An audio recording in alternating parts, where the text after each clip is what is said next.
Cabe-me a mim apresentar o nosso primeiro convidado. É uma tarefa fácil, mas difícil também, pela responsabilidade de apresentar uma personalidade tão importante e incontornável no panorama nacional e internacional, na área ou nas áreas de interesse deste simpósio. O professor António Dias Figueiredo é professor catedrático aposentado do Departamento de Engenharia Informática da Universidade de Coimbra e investigador do Centro de Informática e Sistemas da Universidade de Coimbra. Licenciou-se em Engenharia Eletrotécnica pela Universidade do Porto, doutorou-se em Computer Science pela Universidade de Manchester e obteve agregação em Engenharia Informática pela Universidade de Coimbra. Foi fundador do CISUC, do Departamento de Engenharia Informática e do Instituto Pedro Nunes. As suas áreas de investigação englobam os sistemas de informação nas organizações, as TIC na aprendizagem e na educação e métodos de investigação qualitativa. Tem participado em vários projetos europeus como parceiro e como consultor científico e atuou em várias ocasiões como consultor da Comissão Europeia para as questões da estratégia no uso das tecnologias da informação e da comunicação na educação. Tem representado Portugal em diversos programas intergovernamentais, designadamente o da informática da Unesco, tendo sido vice-presidente. Integrou também como representante de Portugal o grupo de responsáveis nacionais para as tecnologias de informação na educação da Comissão das Comunidades Europeias. Integrou o Special Program Panel on Advanced Educational Technology da NATO Science Committee em Bruxelas. Foi presidente do Programa Europeu Prometheus e presidiu ao Special Interest Group in Concepts and Learning do projeto europeu Caleidoscópio. Foi o proponente e coordenador do projeto Minerva, pioneiro na introdução dos recursos informáticos na educação não superior em Portugal. Ontem, falando com os meus elementos da comissão organizadora, chegámos à conclusão que, para além de ter, inevitavelmente, aqui na assistência professores que participaram no projeto, também já temos aqui alunos que participaram no projeto e que estão aqui hoje como investigadores. Integra cerca de uma centena de comissões organizadoras e comissões científicas de conferências realizadas em Portugal e no estrangeiro. É membro de diversos conselhos editoriais e consultivos, membro do júri do Prémio IBM da Ciência, Prémio Descartes e Prémio Gulbenkian da Ciência. Doutor honoris causa pela Universidade Aberta de Lisboa, foi agraciado com o sigilo Magnum da Universidade de Bolonha, em Itália. Foi Prémio Personalidade do Ano da Sociedade da Informação, atribuído pela Associação para a Promoção e Desenvolvimento da Sociedade e da Informação. É autor e coautor de centenas de artigos e apresentou cerca de 3 dezenas de comunicações no país e no estrangeiro. É também autor de vários capítulos em livros publicados quer no país, quer no estrangeiro. Entre as suas publicações internacionais em livro, destacamos o Managing Learning in Virtual Settings, The Role of Context, um livro fundamental na área das tecnologias da informação em educação, o Action Research and Design in Information Systems, Two Faces of a Single Coin e The Sustainability of E-Collaboration, uma entrada da Enciclopédia of E-Collaboration. O professor António Dias Figueiredo foi meu professor, tive esse privilégio. Todos nós, quando fazemos o nosso percurso académico e quando finalizamos esse ciclo, contam-se pelas mãos de um dedo, contam-se pelos dedos de uma mão, os professores que nos tocam de forma indelével. E o professor António Dias Figueiredo acho que tem de facto esse condão, tocou de forma indelével todos os alunos que tiveram o privilégio de partilhar consigo os momentos das suas aulas. Por isso, é com duplo significado que lhe agradeço do fundo do coração e muito reconhecida o ter aceito vir aqui até Viseu, continuando com uma enorme atividade. É muito difícil conseguir, de facto, que tenha essa disponibilidade e ter demonstrado essa disponibilidade para estar aqui em Viseu é de facto um enorme reconhecimento da nossa parte e agradeço muito mais uma vez o estar aqui connosco hoje. Obrigada.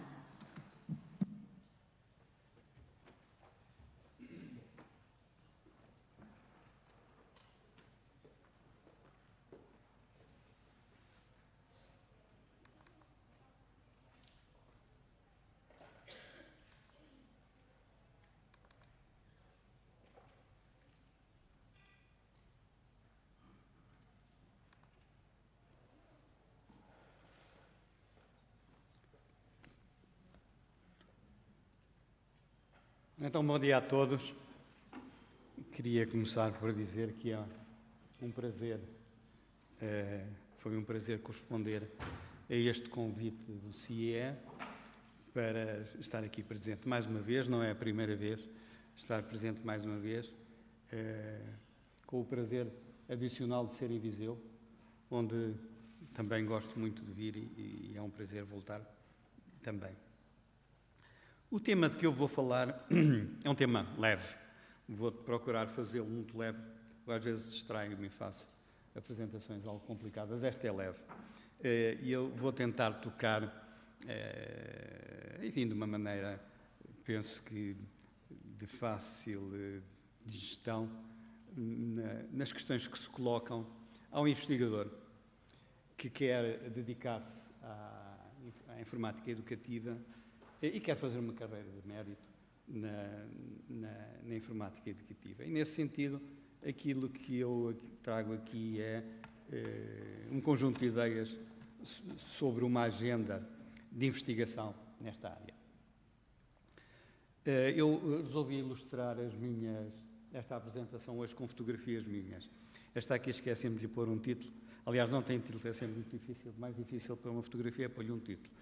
Mas isto é uma esfera armilar que foi fotografada de baixo com o céu a servir de fundo. Esta agenda que eu hoje vou procurar discutir, muito brevemente, é aquilo que eu chamaria uma agenda em aberto. E esta agenda procura apelar, por um lado, à inteligência coletiva, eu já vou explicar porque é que refiro isto, à desconstrução e ao acolhimento a ideias novas. É uma agenda em aberto porquê? É uma agenda em aberto porque, como vão ver, está profundamente incompleta. Aliás, se nós queremos ter pessoas a colaborar connosco em algo, o melhor que temos de fazer é dar-lhe algo incompleto. Porque se estiver incompleto, depois as pessoas sentem vontade de completar. Se nós damos uma coisa muito completa, não dá, não entusiasma nada. Portanto, é claramente um esboço incompleto que convida à participação de todos. Depois procura apelar à inteligência coletiva precisamente por isso, porque parte do princípio que todos nós como um todo, podemos coletivamente construir muito mais do que cada um de nós individualmente. E sobretudo se tivermos perfis diferentes. Como sabem, é dos princípios da inteligência coletiva, que a Wikipédia representa talvez como um dos exemplos mais expressivos. A inteligência coletiva surge quando há várias pessoas muito diferentes, idealmente bastante diferentes, a colaborarem. E, portanto, temos aqui uma audiência diferente, de pessoas diferentes, jovens, menos jovens, e temos aqui, e terão com certeza durante o simpósio, a oportunidade de usar essa inteligência coletiva. E, finalmente, a desconstrução. Eu gosto muito da desconstrução. O conceito surgiu já aqui há umas largas dezenas de anos, introduzidos por um autor dedicado à linguística e à literatura, que era o Derrida. E, portanto, era um conceito de análise literária, mas hoje em dia é considerado como uma prática intelectual. A desconstrução é, no fundo, a capacidade para pôr em causa as ideias instaladas. O Derrida, estou a reparar que já foram postas em causa os assentos. Isto deve ser a passagem do Mac para o ambiente Windows. Os assentos andam por ali a viajar. Mas, bom, se for só isso. A ideia da desconstrução, na altura em que o Derrida introduziu, era precisamente questionar o valor da linguagem, o valor das construções feitas, e relativamente a cada construção interrogá-la e tentar desconstruí-la para depois poder repensar novamente. Hoje em dia, eu diria que a desconstrução contém o futuro.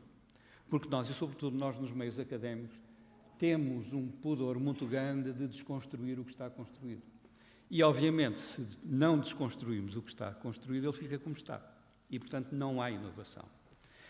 A única forma de fazer inovação é procurar desconstruir. E, portanto, esta minha agenda procura, de certo modo, convidá-los a tentarem desconstruir, não só nas vossas abordagens de investigação, mas no próprio dia-a-dia, como académicos, tentar fazer um esforço, obviamente, não caótico, não subversivo, mas um esforço construtivo de desconstruir. E, obviamente, quero convidá-los também a abraçarem aspectos novos. O meio académico, do modo geral, e não é só o nacional, é muito conservador. Apaixona-se por determinado tipo de ideias e, portanto, estas questões estão todas ligadas. Há um certo conservadorismo, uma certa inércia para abraçar ideias novas. E grande parte da investigação informática e educativa segue, de facto, padrões muito tradicionais. E, em grande parte, padrões vindos de outras áreas, nomeadamente das ciências físicas, das ciências da natureza, que se adequam cada vez mais à realidade social e tecnológica, que são complexas. E o seu conjunto ainda é mais complexo, da informática educativa. E, portanto, assim vou começar, isto era uma introdução, assim vou começar a minha apresentação. E vou, por um lado, falar muito brevemente dos paradigmas da educação, depois alguma coisa sobre métodos de investigação, também alguma coisa pouco sobre formas de divulgação, alguma coisa sobre temas de investigação e, finalmente, um slide de conclusões. Contra os paradigmas da educação, o convite que eu gostava de fazer era a que refletêssemos um pouco sobre os paradigmas, sobre a função da educação. Para que é que serve a educação? Eu penso que há, fundamentalmente, hoje, 3 paradigmas. Um, que eu chamo um bocado abusivamente o paradigma cognitivista, que é aquele que entende que a educação serve para promover a aquisição de conhecimento. E há muita gente que acredita piamente que isto é a única função da educação. Se calhar muitos dos presentes, quando lhes perguntam para que é que serve a educação, dizem a educação serve para as pessoas construírem, aprenderem. E, portanto, aprender, para muita gente, é aprender a construir conhecimento. E fica-se por aí. E é à luz desse paradigma que nós conhecemos os paradigmas, os subparadigmas, se quiserem, mecanicistas, como seja, que vê essa aquisição de conhecimento como uma transferência de conteúdos. Depois os construtivistas, que vê essa aquisição de conhecimento como uma construção, essa atividade de aquisição de conhecimento como uma construção de conhecimento, e hoje em dia estão na moda os paradigmas conectivistas, que consideram, mais uma vez, que o objetivo é a aquisição de conhecimento, mas a aquisição de conhecimento promovida pela interação entre as pessoas. Portanto, temos aqui um grande paradigma, o tal que eu chamo de paradigma cognitivista, que pressupõe que a função da educação é só a aquisição de conhecimentos. Eu queria convidá-los a pensarem noutros paradigmas possíveis que, a meu ver, não são devidamente contemplados. Um deles é um paradigma que é tão antigo como a educação, que é o paradigma socializador, que é considerar que a função da educação é preparar para a vida social, para vivermos em conjuntos com os outros. A nossa própria educação, quando foi profundamente renovada em 1910, portanto, no princípio da República, chamava-se instrução, e a instrução previa precisamente essa componente cívica. Portanto, para além do construir conhecimento, previa também a preparação do cidadão para ter um comportamento cívico e social, etc.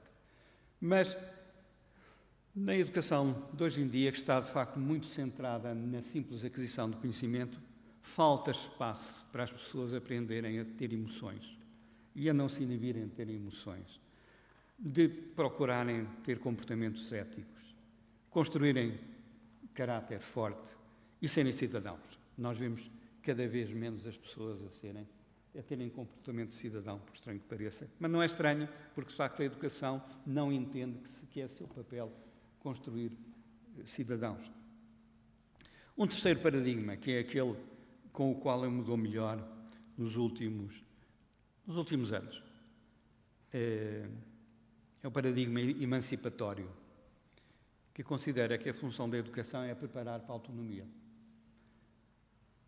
Há bocadito reparei que estavam aqui alguns antigos alunos meus e com certeza não repararam, não se lembram. Mas eu sempre procurei, nas minhas aulas, para além de procurar ajudar a construir conhecimento, sempre tive uma preocupação grande em procurar contribuir para construir cidadãos autónomos, que sejam capazes de pegar no seu futuro com as suas próprias mãos e construírem esse futuro.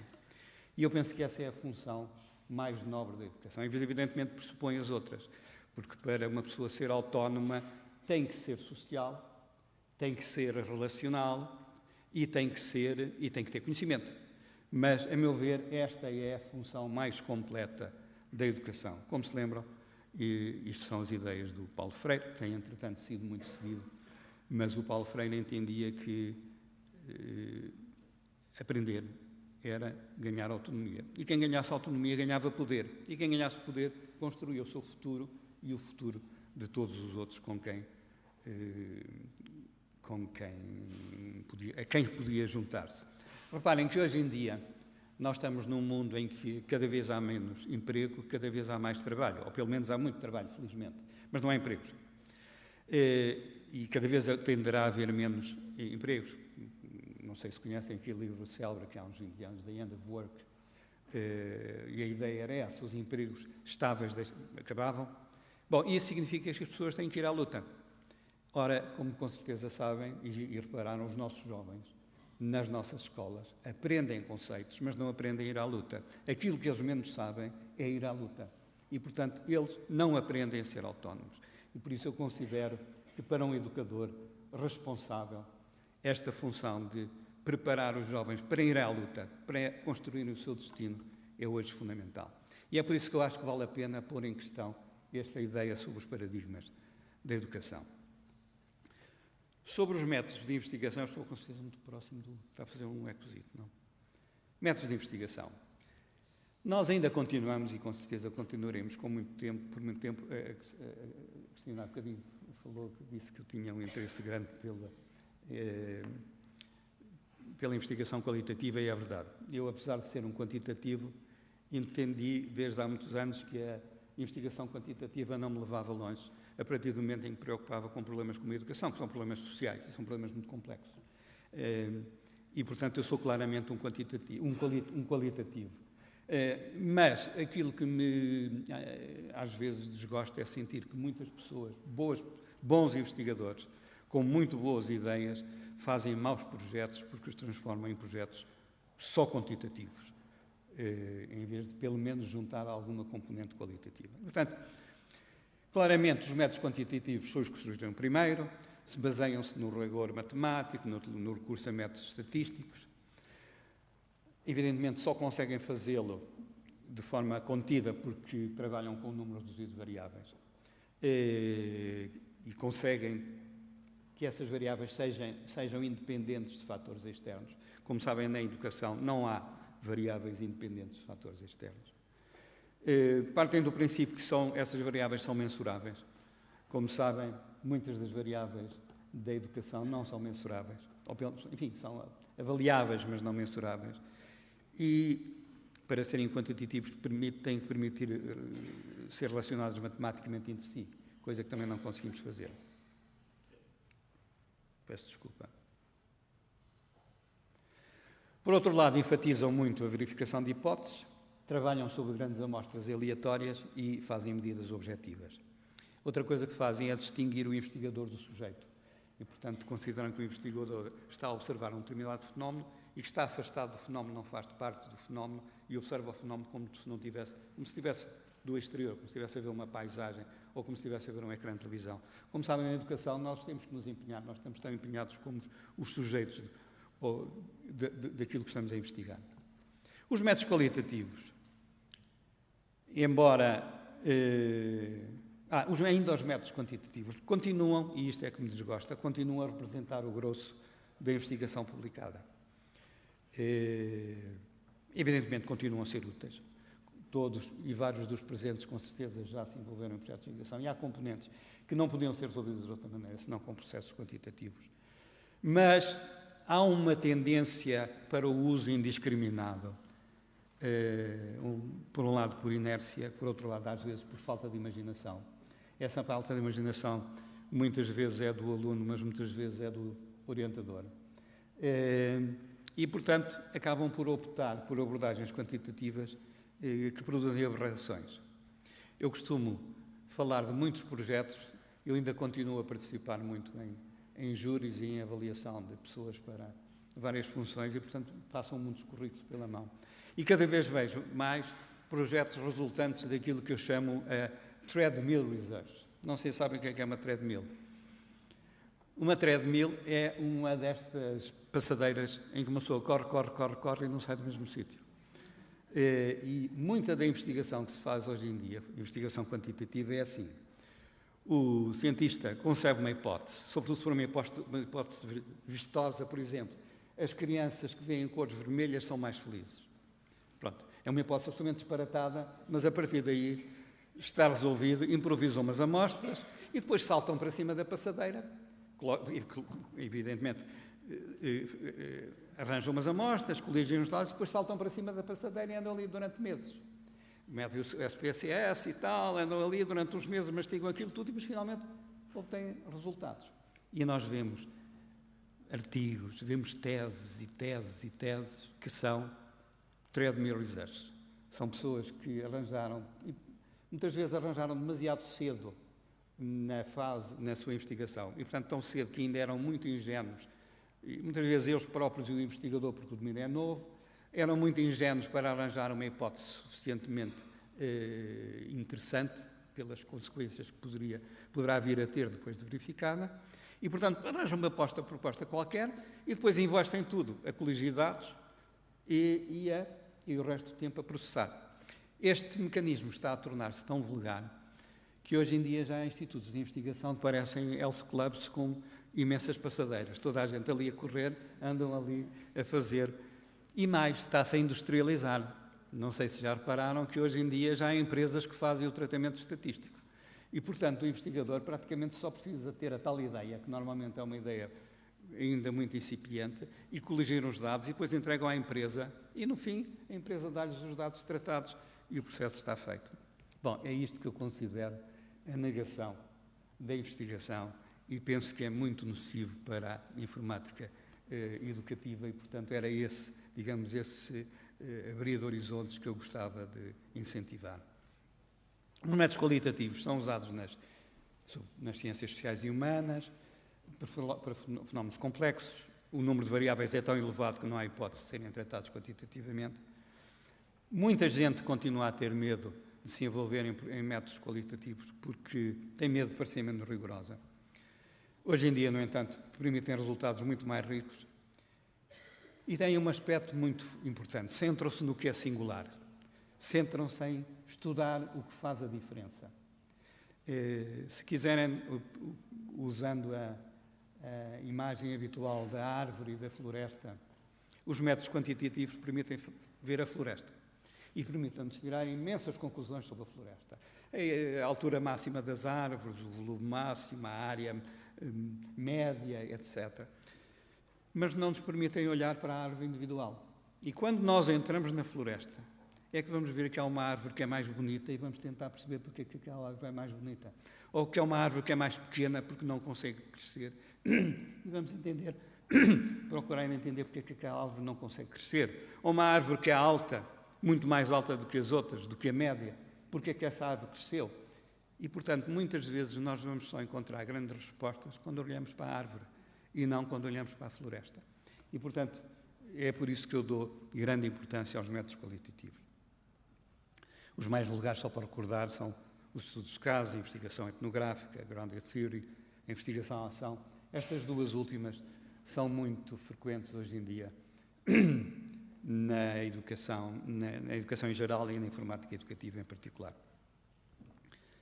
Obviamente, para assegurarem rigor, exigem métodos muito cuidados na coleta de dados e na codificação dos dados e na validação. Em geral, envolvem um volume infernal de dados comparados com os quantitativos. Portanto, é de facto o cabo dos trabalhos. Envolvem muitos dados, tem que ser muito cuidado e evitar envolver-nos em projetos em que os dados explodem e depois nós não temos mão neles, são dados demais. E exigem, isto é uma coisa que muitas vezes as pessoas esquecem, exigem uma capacidade muito boa para narrar os resultados. Eu digo, já podia dizer para escrever os resultados, mas para quem escreve exige que saiba escrever bem, ou que aprenda a escrever bem, porque de facto um projeto qualitativo deve ser muito bem escrito para ajudar o leitor a compreendê-lo. Mas hoje em dia a narrativa pode já não ser escrita, pode ser vídeo, pode ser teatro, como sabem hoje as artes performativas em muitos projetos são usadas para apresentar resultados. Há números especiais de revistas sobre investigação qualitativa sobre a utilização de métodos performativos, por exemplo, para apresentar resultados. E, portanto, a narrativa tem que ser forte. E portanto, aqueles de vós que se vão envolver enfim, a que acreditam neste meu apelo, a que não façam só investigação quantitativa e que vão tentar fazer investigação qualitativa, tenham cuidado, por um lado, com o volume de dados e tenham cuidado depois com a escrita final. Finalmente, há os métodos mistos. Hoje em dia é um domínio quase que independente porque usa uma mistura de métodos quantitativos e qualitativos, mas usa-os de uma forma sistemática. Isto é, não consegue passar sem uns nem sem os outros. E, portanto, permite estratégias muito fortes para fazer progredir a investigação. Quanto às formas de divulgação, este aqui é um aspecto relativamente ao qual eu penso também que é útil falar sobretudo para jovens investigadores. Nós assistimos hoje em dia a uma grande perturbação das práticas de divulgação de resultados científicos. Porquê? Porque estão a surgir, precisamente porque para se avaliar a carreira de uma pessoa ou para se avaliar uma instituição, são usados indicadores de produtividade e estão a surgir aos milhares e milhares, é uma coisa assustadora, conferências e revistas sem qualidade científica. Algumas até com boas intenções, mas com ambições relativamente limitadas do ponto de vista científico, mas muitas geridas por interesses claramente oportunistas e predadores e fraudulentos. Como com certeza todos já receberam, às vezes é mais que uma vez por semana, convites para participar em jornais e em revistas e em conferências, em que, no fundo, se uma pessoa, mesmo que não as conhecesse, depois vai vê-las aos índices e elas estão nas listas negras das conferências a não frequentar. Mas quem não vir, vê logo mesmo, lendo em muitas delas, que o que eles querem é dinheiro. Ou dinheiro para publicar o trabalho, ou dinheiro para a pessoa ir à conferência e inscrever-se, e, portanto, depois aceitam qualquer coisa. E, portanto, defendam-se porque elas estão a surgir, de facto, em grande quantidade. E procurem selecionar criteriosamente. Uma coisa que acontece é que hoje em dia, nesses muitos currículos que tenho inspecionado, há casos em que a pessoa, para aí, 80% do seu currículo é em revistas destas e em conferências destas. E, portanto, uma pessoa manchou um currículo e um currículo não se volta atrás. Um currículo é como um taxímetro. Começa a contar no primeiro dia em que se põe lá coisas e não se pode voltar atrás. E, portanto, tenham cuidado com isso. Por outro lado, e isto é o lado positivo, é que assistimos a grandes transformações nas formas de divulgação. Hoje em dia já começam a surgir modalidades sérias de publicação em acesso aberto, apoiadas pelas universidades mais prestigiadas. Várias universidades já usam para avaliar os seus investigadores, em alguns setores, já não as publicações tradicionais, mas outros indicadores de reputação, como, por exemplo, a sua participação em blogs, ou em repositórios abertos, ou em redes sociais. Em repositórios abertos é muito típico. Suponham uma pessoa que publica um artigo num repositório aberto, por exemplo, no SSRN, Social Science Research Network, e põe lá um artigo, e o artigo tem 250.000 downloads. Quem é que pode dizer que aquele artigo é mau? Não há hipótese. Portanto, está ali, quer queiramos, quer não, é mais difícil de apreender, mas está ali um indicador de qualidade e reputação. E, portanto, é incontornável. Se a pessoa tem um ou mais artigos com 250.000 ou meio milhão de downloads, isso significa qualidade. E, portanto, hoje em dia há outras alternativas que começam a ser consideradas e que são relevantes. Passando aos temas de investigação. Os temas de investigação, eu podia pôr agora aqui uma lista. Esta pus do título. Podia pôr aqui uma lista de temas de investigação. mas penso que seria demasiado cansativo, de modo que eu vou abordar isto como as dualidades. Como sabem, os chineses gostam muito das dualidades. Os chineses e os orientais. O próprio conceito do yin e do yang, o yin que cria o yang que cria o yin, é como o dia e a noite tem um embrião do dia e o dia tem um embrião da noite. E, portanto, há muitos conceitos que se constroem mutuamente. E, portanto, nesta homenagem à sabedoria oriental, eu vou aqui listar um conjunto de dualidades. Por um lado, dualidades que interessam ao investigador de informática educativa, entre o individual e o coletivo. Há todos os aspectos do individual. Quando falamos de PLEs, por exemplo, estamos a falar de aprendizagem individual, portanto, um Personal Learning Environment é do foro do individual. Quando falamos de MOOCs, estamos a falar do coletivo. Quando estamos a falar de PLN, estamos a juntar os dois, estamos no meio, entre o individual e o coletivo, porque é personal, mas tem um network e, portanto, estamos a explorar as tensões entre os dois extremos da dualidade. Mas, obviamente, o individual tem tudo com a formação, por exemplo, também tem que ver com a formação profissional individual, o coletivo tem que ver com todos os tipos de aulas, etc. E há aqui uma quantidade de dimensões a explorar em termos de investigação. Depois, aquela dualidade que me é muito cara entre os conteúdos e os contextos. Não é? Ao nível dos conteúdos, temos todas as questões da autoria, temos os repositórios, temos as normas, temos uma quantidade de questões. Ao nível dos contextos, temos tudo aquilo que são ambientes, a criação de ambientes de aprendizagem. Portanto, os MOOCs, aqui os PLEs, aqui são contextos. Um PLE é um contexto para nós aprendermos. Os MOOCs são contextos, sobretudo os sem MOOCs, são contextos para nós aprendermos. E, portanto, há uma tensão grande entre os conteúdos e os contextos. Os conteúdos geram os contextos geram os conteúdos, mas têm tensões como as dualidades orientais, que são muito inspiradoras para explorar. Depois há entre o formal e o informal, e se quiserem, para ir na classificação do OCDE, também o não formal. Mas, mais uma vez, temos aqui uma dualidade que se alimenta. Temos o entre o ensinar e o aprender, temos entre a pedagogia e a sociologia. A educação continua a pensar muito em termos de pedagogia, muito pouco em termos de sociologia, e hoje em dia grande parte dos desafios estão ou na sociologia ou nas tensões entre as duas, portanto, na conciliação de tensões entre pedagogia e sociologia.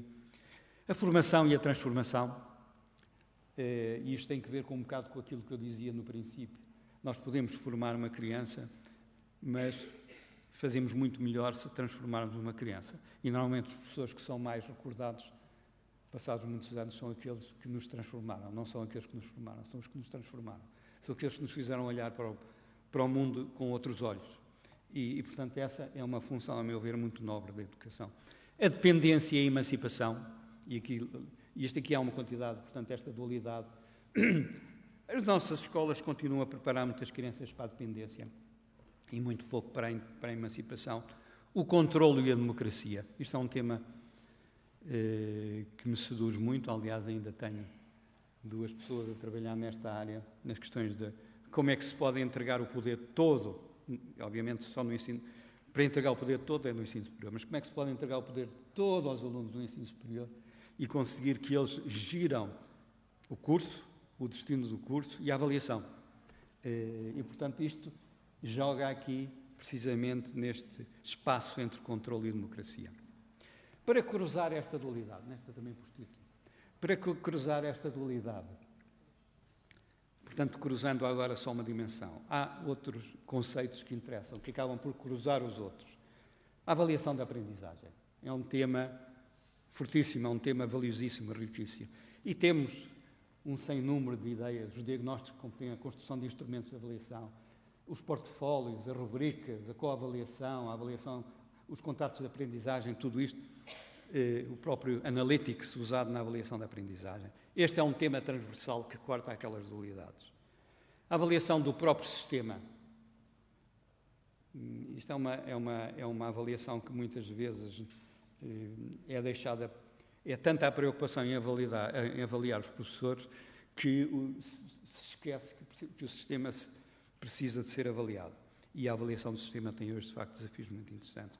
Todas as questões de estratégia e liderança. Eu estou agora envolvido na avaliação de uma série de processos, quase uma centena de processos da A3ES, da Agência de Avaliação e Acreditação, e é impressionante como a estratégia e a liderança num curso ou numa instituição fazem a diferença toda. E, portanto, há uma quantidade de coisas relativamente à avaliação de sistemas que são vitais e que se conhecem muito pouco, e, portanto, há muito espaço para investigar. As práticas, e há imensas práticas que nós podemos ajudar e envolver, portanto, cruzar com aquelas dualidades. As teorias, há uma quantidade, eu pus aqui aquelas que gosto mais, mas, portanto, podemos jogar, por um lado, com aquelas dualidades e, por outro lado, também com as teorias que as cruzam. Isto foi, como eu dizia, era uma apresentação muito light, só para agitar estas ideias, que me levam a este último slide de conclusões, e que é, no fundo, uma mensagem aos investigadores, sobretudo aos investigadores mais jovens. Têm à vossa disposição uma vasta agenda de investigação, que está em aberto. E para tirarem partido dessa agenda, procurem manter uma grande abertura de horizontes na escolha dos métodos de investigação. Procurem abrigar-se das conferências e revistas de reputação duvidosa e procurem explorar novas oportunidades para a criação da vossa reputação como cientistas e aquela da vossa instituição também. E era isto que vos queria dizer hoje. Muito obrigado.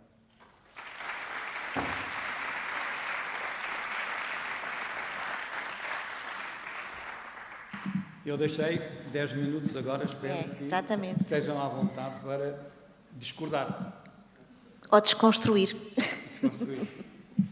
Estão abertas a possibilidade de colocarem algumas questões ao professor. Está aberto o espaço da desconstrução, no caso, não é?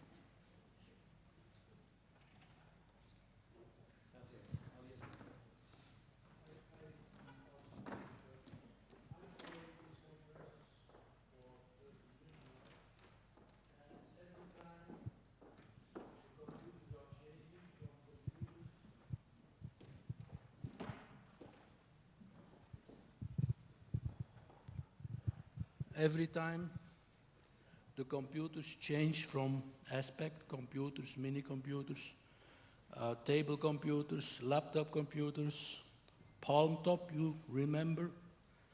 Now the tablets, etc.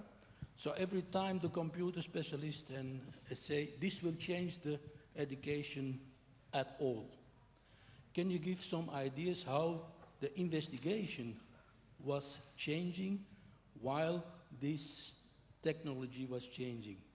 And what do you think in the future? So everything has to do with tablets now. Everybody has to have tablets, and this will change again. Of course, these ideas are coming mainly from the United States, from Canada and Great Britain. Yeah? Okay, this will change the education completely. Every time again, every decade. What's your opinion about what we have to do in investigation, in research on that? Well, that's a good question. Yeah, I know.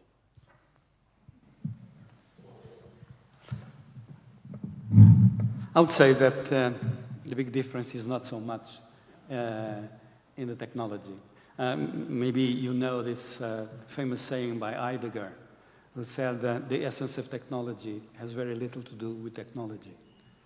In fact, the essence of, and if you want the essence of education, even when you use technology, has very little to do. This is not Heidegger, this is me. Has very little to do with technology. I would say that technology changes the culture and changes the way of working. And so when we talk about the tablets or even the smartphones, what changes really is not so much the technology, but the cultural habits. I mean, you know, for instance, that a child has a completely different way of using a smartphone from an adult. And that's the culture they have in using those devices that can be investigated, as you put it, investigated in the potential it offers to education. And same thing, of course, with tablets. In fact, there's a lot of research coming out now with the first interesting results and less conventional results about the use of tablets in education. So I would say that's not so much the technology itself, but the cultural habits of using those devices that make the change. And of course, everything that relates to cultural changes and different ways of providing education, changing habits, changing cultures, and creating autonomy. The autonomy of the people who are using those instruments are good subjects for investigation. Okay, you agree?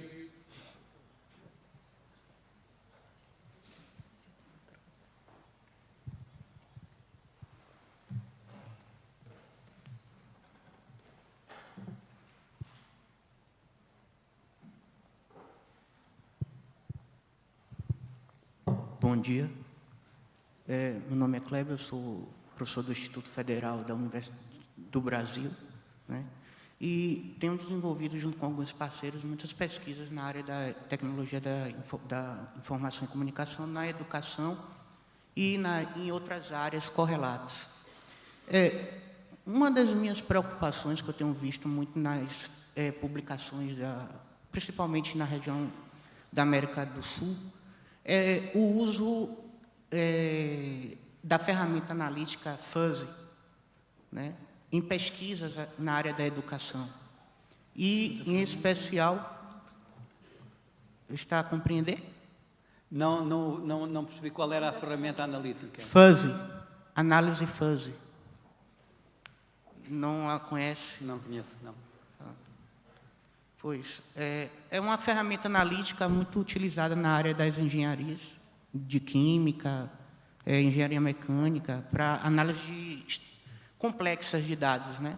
Uhum. E a minha pergunta era, como dentro da área da análise dos sistemas, né, que é meu foco principal de estudo, como é que você viria o uso dessa ferramenta, mas aí, no caso, se descontextualiza no momento que você não a conhece, né? Então, a minha pergunta não tem mais nem... Bom, eu presumo que seja eu iria perguntar, né, como é que você viria a intervenção ou a utilização dessa ferramenta na análise de sistemas, né, que são altamente complexos, principalmente no estudo do impacto e os resultados dela, que é o meu foco de estudo principal. Né? Pois, eu presumo que seja... Eu não conheço essa ferramenta específica, mas presumo... Repare que hoje em dia há um domínio muito interessante de utilização dos métodos estatísticos. Aliás, vários domínios, mas relacionados com o Big Data, com o Analytics, portanto, todas as técnicas analíticas de grandes volumes de dados, não é? Que são muito interessantes e que têm um potencial, de facto, muito elevado. Portanto, quando eu, na minha apresentação, fiz uma crítica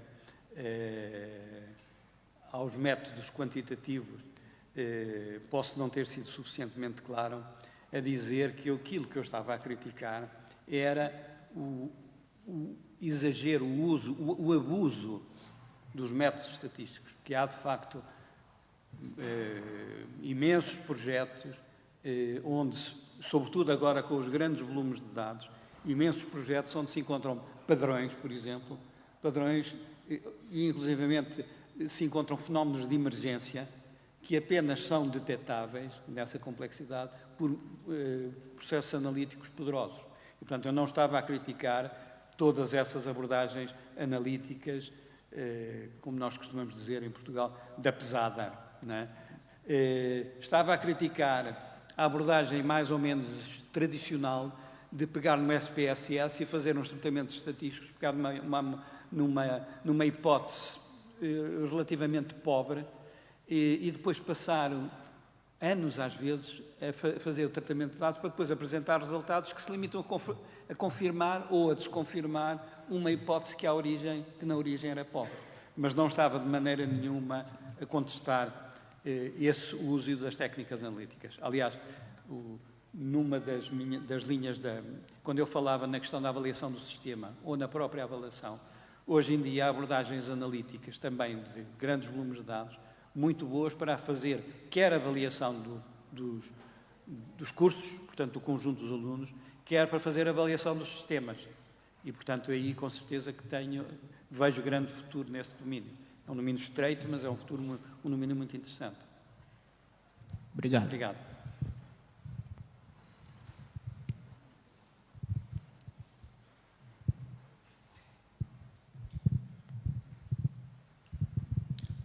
Bom dia, professor. Meu nome é Matheus, do Brasil, da Federal de Rio Grande. Gostaria de fazer uma pergunta assim, no contexto de um paradigma emancipatório, como o senhor vê a inserção de ferramentas de informática educativa nos anos iniciais do ensino? Sim. Eu tive uma experiência muito engraçada quando, em 1985, nós criámos o projeto Minerva, que era o projeto de introdução de abordagens pedagógicas que utilizassem os computadores. Nós começámos por introduzi-lo no ensino básico e secundário, e não no ensino de crianças. Mas depois aconteceu que, para o projeto poder funcionar, era necessário ter professores que apoiassem o projeto. E eu, todos os anos, negociava com o Ministério a libertação de um conjunto de professores para apoiar o projeto. E houve um ano em que o secretário de Estado com quem eu fui falar me disse: olha, tenho muita pena, mas nós não temos professores para dar apoio ao projeto.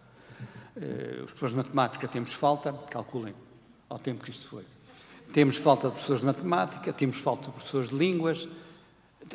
O básico e o secundário não podemos dar. Agora, temos muitos professores primários, professores de ensino, portanto, de crianças. E eu disse: venham os professores primários. Trouxemos professores primários e trouxemos escolas primárias. E foi para nós uma revelação. Porque, como a criança e a escola primária, as abordagens são muito mais holísticas. A abordagem é portanto, a aprendizagem é muito mais holística, muito menos decomposta em partes.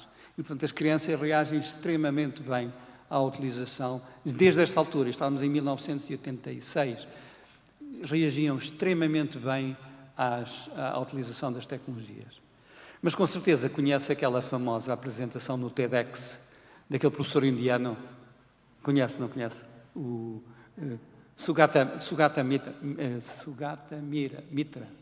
Mitra, que pôs, ele tinha o escritório dele num bairro degradado na Índia, numa cidade indiana, e na parte traseira do armazém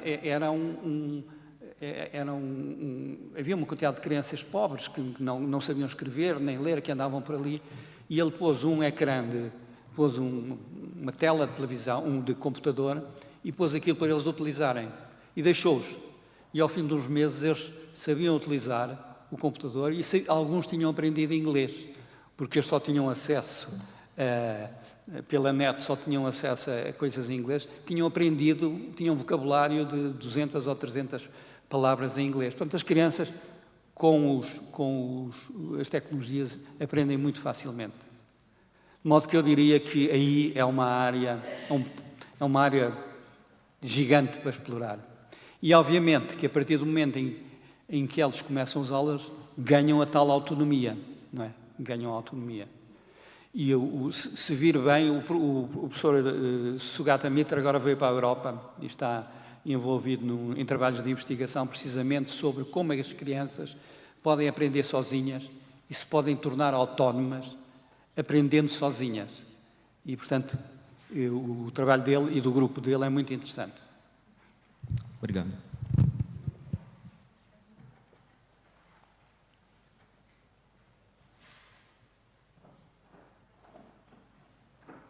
sei se há mais questões, ainda temos tempo para mais uma questão?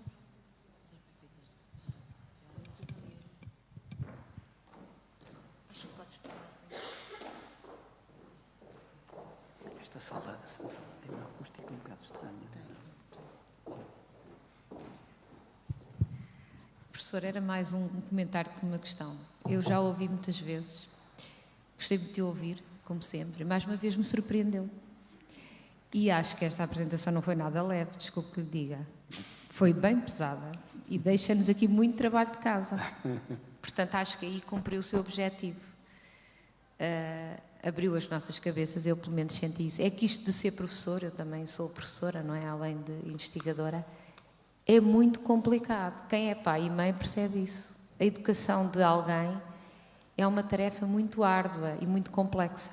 E nós, às vezes, se calhar, enquanto professores, esquecemos. Portanto, levamos aqui muito trabalho de casa, muitas ideias novas que, se calhar, já começam a saltar nas nossas cabeças e, portanto, muito obrigada por isso.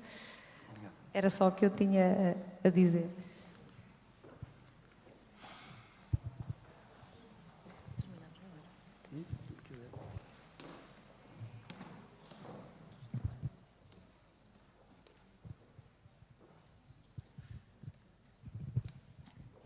Alô, professor, eu sou o Cláudio, da Universidade Federal do Rio Grande do Sul. E, na verdade, eu não queria fazer uma pergunta, mas destacar um ponto muito importante que sua fala trouxe, que é a questão da socialização. Porque no Brasil, muitas vezes, as escolas utilizam muito e subutilizam a informática apenas no campo cognitivo, com jogos de matemática, de português, mas pouco enfocam a questão socializadora e não só pouco enfocam, como ainda restringem os alunos de ferramentas como Skype, Facebook e outras ferramentas interativas, né? Sendo que hoje essas próprias ferramentas já têm configurações e dispositivos de proteção a menores de idade. Então, acho que no momento em que a escola priva a socialização através das tecnologias, ela acaba também diminuindo a motivação e interesse, muitas vezes pela própria escola, pelo próprio ambiente educativo. Então, só queria agradecer esse ponto que eu achei muito interessante, que é a utilização das ferramentas também no campo socializador. Obrigada. Obrigado. No fundo, era um comentário. Não sei se comenta. Eu em qualquer caso, eu percebo que é um comentário, mas eu gostava de facto, comentar o comentário, dizendo que, de facto, este jogo entre a socialização e a individualização, que era o que estava no primeiro slide dos problemas entre o individual e o coletivo, é precisamente um jogo que está nas nossas mãos e entender bem, porque individualização demais leva à solidão e leva à ausência de horizontes. Socialização demais leva também ao desvio e, portanto, à perda de referências. E, portanto, está nas mãos do educador encontrar o justo equilíbrio. E o justo equilíbrio varia de populações para populações, de crianças para crianças, e por isso nunca há soluções perfeitas. Há o professor, no caso concreto, que tem que arranjar o bom equilíbrio. Mas muito obrigado por esse comentário.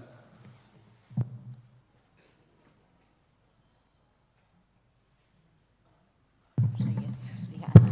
Bom, vamos dar por encerrada esta primeira sessão. Agradecer mais uma vez ao professor o enorme contributo que nos trouxe e reforçar a ideia da Maria José. Há aqui muitos alunos de mestrado que espero que tenham ouvido as suas palavras e que se sintam também interrogados e estimulados a repensar os seus projetos.